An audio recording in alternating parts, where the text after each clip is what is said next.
آج کی اس ویڈیو میں ہم بتائیں گے اورخان حاجی کون تھے اور ان کو خلافت عثمانیہ کے اصل بانی کیوں کہا جاتا ہے، اور انہوں نے کون کون سے علاقے فتح کیے ہیں۔ اورخان اول کی پیدائش 6 فروری 1288 میں ہوئی۔ وہ خلافت عثمانیہ کے دوسرے فرما روا تھے، جس پر انہوں نے 1326 سے 1359 تک حکمرانی کی۔ انہوں نے مغربی اناطولیہ کا بیشتر حصہ عثمانی علاقے میں شامل کیا، جبکہ ان کے دور میں پہلی مرتبہ ترک افواج یورپ میں داخل ہوئیں۔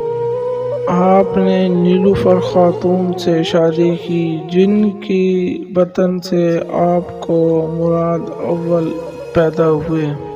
عثمان کے بیٹے اورخان اول نے 1331 میں نیسیا اور 1337 میں نیکومیڈیا پر قبضہ کیا اور بورصہ کو دارالحکومت قرار دیا۔ اورخان کے دور کو اس لیے اصل بانی کہا جاتا ہے۔ انہی کے دور میں عثمانی سلطنت ایک منظم ریاست کی صورت میں ابھرا، جس میں جدید کرنسی، نظام حکومت اور نئی منظم فوج شامل تھی۔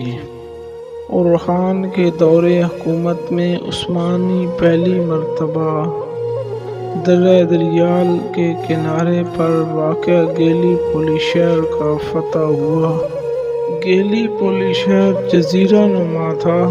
درہ دانیال کے مغرب اور بحر ایجین کے مشرق میں ترکی کے یورپی علاقے ترک تھریس میں واقع ہے۔ یہ نام یونانی زبان کے لفظ کیلی پولی سے نکلا ہے، جس کا مطلب ہے خوبصورت شہر۔